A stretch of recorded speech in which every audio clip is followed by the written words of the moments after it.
हे students, good morning. Last video lecture में हम पढ़ रहे थे business forecasting tools.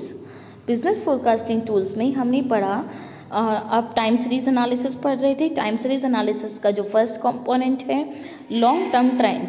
Long term trend calculate करने के बहुत सारे मेथड्स हैं, जिनमें से हमने लास्ट वीडियो में पढ़ा था free hand method. Free hand method में हमको जो डेटा गिवन है उसको आपको सीधे सीधे ग्राफ पे प्लॉट करना है और फिर एक ट्रेंड लाइन ड्रॉ करनी है।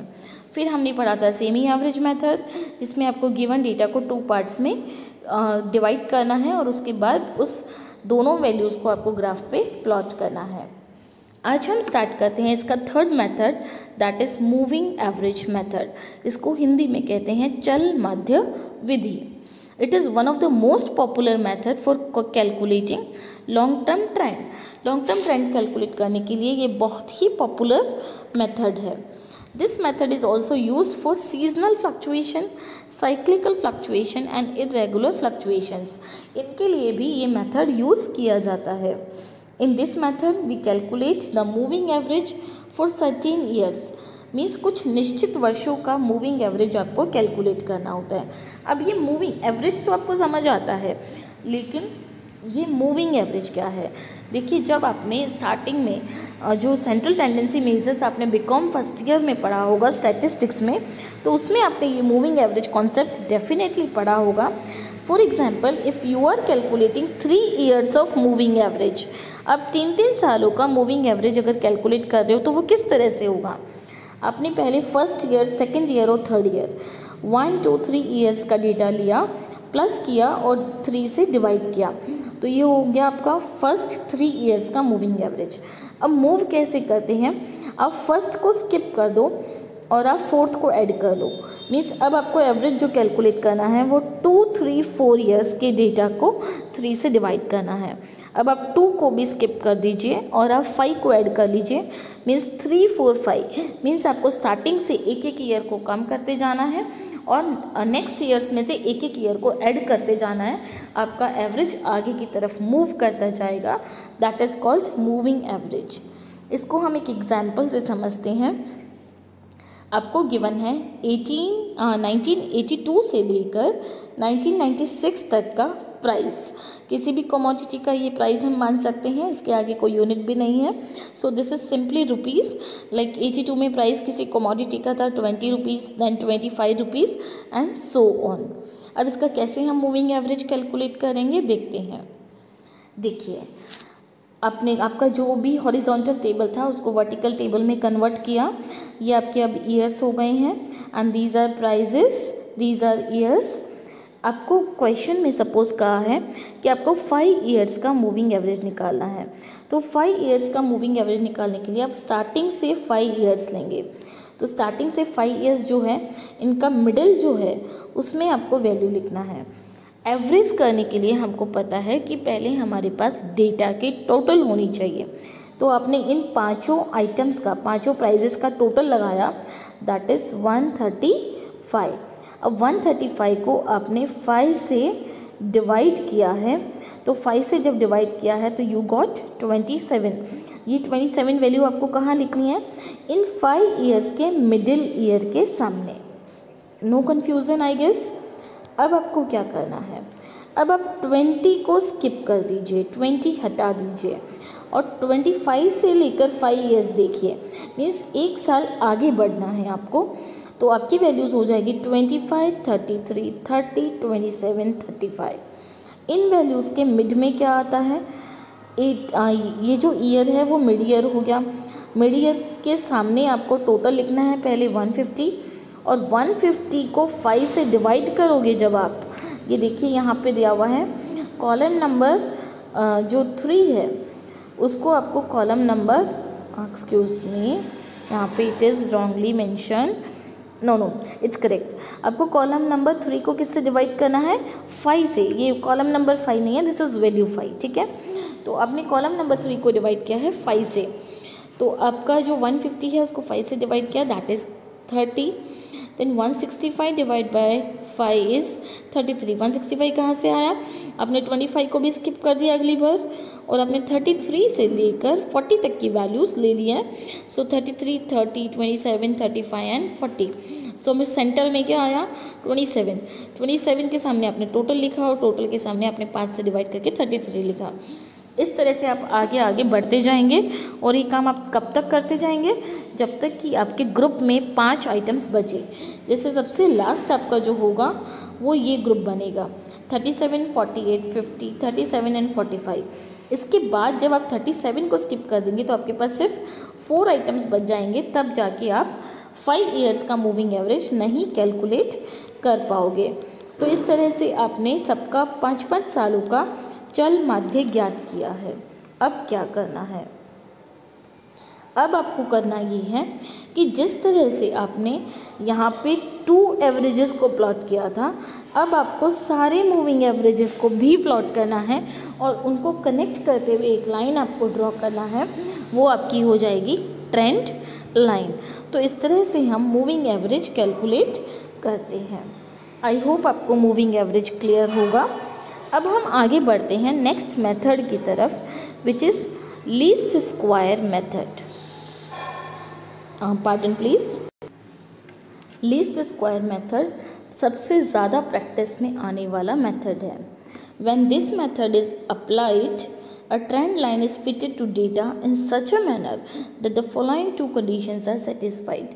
जब आप इस मेथड के थ्रू ट्रेंड लाइन फिट करते हैं तो 2 कंडीशन सेटिस्फाई होती है। सबसे पहली क्या, sum of deviations of the actual values of y and computed values of y is always 0। It means what, देखिए आप इसके थ्रू क्या करेंगे, एक इक्वेशन बनाएंगे। इक्वेशन का मतलब ये हुआ कि जब भी आपको कोई ईयर गिवन होगा, आप उस इक्वेशन में ईयर का वैल्यू रख कर, इक्वेशन का वैल्यू पुट करके आप डेटा फाइंड कर सकते हैं। तो आपको जो वैल्यूज़ गिवन है, एक्चुअल डेटा जो आप गिवन है, उन ईयर्स के लिए भी अगर आप कैलकुलेटेड वैल्यूज़ कैलकुलेट करेंगे, कंप्यूटेड वैल्यूज़ अगर आप निकालेंगे, तो आपकी एक्चुअल वैल्यूज़ और कंप्यूटेड वैल्यूज़ का जो डिफरेंस है, उस डिफरेंस की जब आप टोटल लगाएंगे तो वो टोटल हमेशा क्या आएगी, 0। Look, I explain you again. जैसे सपोज आपको गिवन है 1991 से लेकर 2000 तक का डेटा, तो 1991 से लेकर 2000 तक का डेटा में अगर आपने लीस्ट स्क्वायर मेथड यूज़ किया है, आपने कोई इक्वेशन बनाया है, कोई समीकरण बनाया है, तो समीकरण के थ्रू आप उन्हीं सालों का 91 से लेकर 2000 तक का ही अगर वैल्यूज़ आप कैलकुलेट करेंगे इक्वेशन से, तो एक तरफ तो आपको वैल्यूज़ ऑलरेडी गिवन है, जो हो गई आपकी गिवन डेटा, और जो आपने इक्वेशन से निकाली है वो हो गई आपकी कंप्यूटेड वैल्यूज़। जब आप एक्चुअल जो गिवन डेटा है उनकी कंप्यूटेड वैल्यूज़ से डिफरेंस निकालेंगे, तो वो डिफरेंस का टोटल हमेशा क्या आएगा, 0 आएगा। मतलब you see at the level of accuracy ये मेथड कितना एक्यूरेट है। उसके बाद the sum of the squares of the deviations of the actual and computed values is least from this line। Means जो केवल आप डायरेक्टली जो डिफरेंस देखेंगे वो तो 0 आएगा, और अगर आप इस डेविएशन का स्क्वायर करेंगे तो स्क्वायर का टोटल भी बहुत ही नॉमिनल वैल्यू इस मेथड से आपको मिलेगी। The method of least square can be used either to fit a straight line trend और पैराबोलिक ट्रेंड। इसको आप दोनों तरह से यूज़ कर सकते हैं, स्ट्रेट लाइन ट्रेंड के लिए भी और पैराबोलिक ट्रेंड के लिए भी आप इसको यूज़ कर सकते हैं। जो स्ट्रेट लाइन ट्रेंड होगी उसको हम कैसे डिनोट करेंगे, YC is equals to A plus BX। YC is equals to A plus BX में देखिए YC जो क्या होगा, ट्रेंड वैल्यूज़, एक second, don't get confuse with this equals to, यहाँ पे YC क्या होगा, ट्रेंड वैल्यूज़ जो कि आपको कंप्यूट करना है। उसके बाद में X होगा यूनिट ऑफ टाइम, जो कि एक इंडिपेंडेंट वेरिएबल है। आपको ईयर्स गिवन होंगे यहाँ पे, तो ईयर्स को हम यहाँ पे किस में, यूनिट में कन्वर्ट करेंगे। सो दैट X की वैल्यूज़ आपकी ईयर्स को डिनोट करेगी। A होगा एक कांस्टेंट जो आपको कैलकुलेट करना है, और B भी होगा एक कांस्टेंट जो आपको कैलकुलेट करना है। डोंट गेट कन्फ्यूज्ड, एग्जाम्पल से समझते हैं, बहुत अच्छे से समझ में आएगा।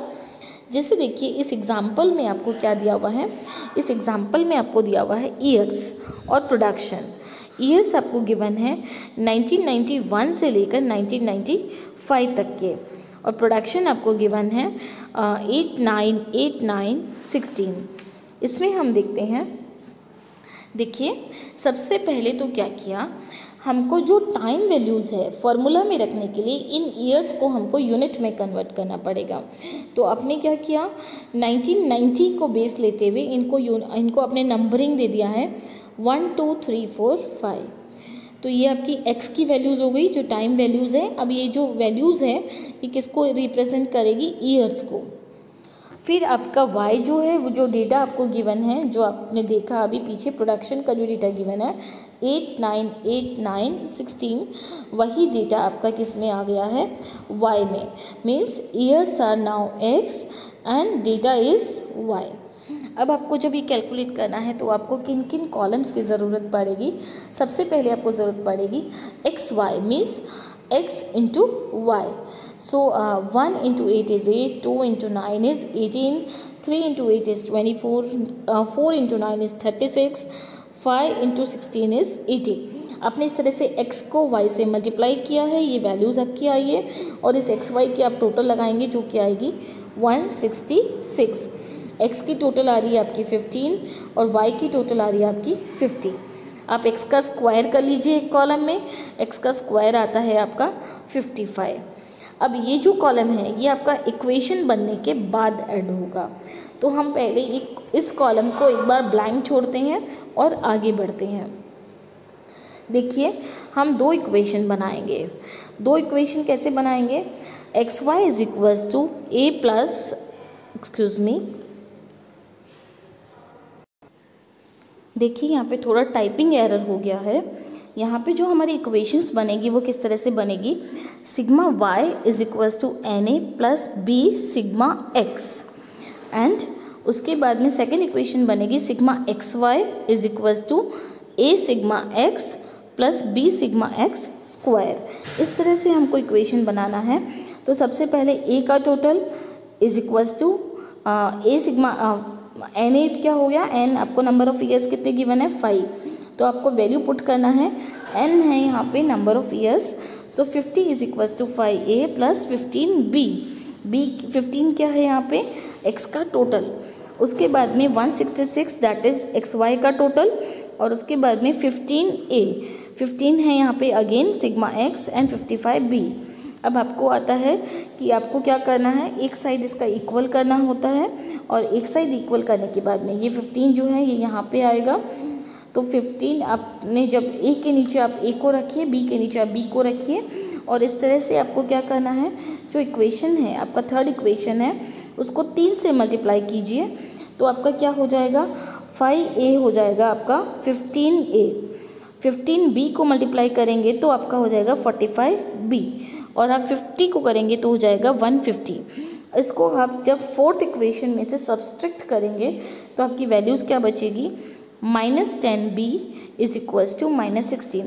देखिए स्टूडेंट्स, ये समझने के लिए आपके पास में एक पेन पेपर और कैलकुलेटर का होना बहुत ज़रूरी है, क्योंकि ये डिजिटल मोड है। मैं आपको जब तक नहीं समझा पाऊँगी जब तक आपके पास खुद के पास पेन पेपर नहीं होगा। वापस से देखते हैं।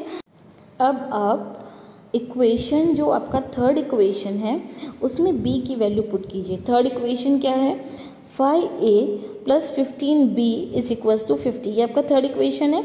इसमें b की वैल्यू 1.6 रख कर देखिए, b की वैल्यू 1.6 जब आप रखेंगे तो आपको क्या मिलेगा, आपको यहाँ पे मिलेगा 5a plus 15 into 1.6 is equals to 50। 15 into 1.6 multiply कर लीजिए और 50 में से डिवाइड कर दीजिए, you will get 26, and 26 divide by 5 आपकी a की वैल्यू हो गई है 5.2। अब हमारा ये जो स्टार्टिंग में बेसिक इक्वेशन था जो हमको बनाना है उसमें हमारे पास a भी है और b भी है। a और b दोनों कॉन्स्टेंट्स को आप इसमें फिल कर दीजिए। आपकी इक्वेशन क्या बन गई है, y is equals to 5.2 plus 1.6x। अब जब भी हमारे पास x की वैल्यू होगी हम उसको पुट करेंगे तो हमको y का वैल्यू मिल जाएगा। Means we can compute the value for y। जैसे सपोज आपको बोला है कि आपको ट्रेंड लाइन किसके लिए कैलकुलेट करनी है, 1996 के लिए। तो जब हमारे 95 जो ईयर था उसको हमने यूनिट वैल्यू दी थी 5, तो 96 की यूनिट वैल्यू क्या हो जाएगी 6। तो 96 की वैल्यू जो अगर आपकी 6 है तो x की वैल्यू हमारी 6 हुई है। इसको हम जब सॉल्व करेंगे तो y आपका कितना आएगा 14.8। इसका मतलब ये होता है कि आपका जो y ईयर है उसका प्राइस कितना रहने वाला है 14.8। ये आपने पुराने ट्रेंड से एनालाइज किया है। आप इस इक्वेशन को, इस एग्जाम्पल को वापस देखिए, वापस समझिए, आपको डेफिनेटली समझ आएगा। नहीं समझ आए तो आप अपनी क्वेरीज मुझे सेंड कीजिए। Thank you.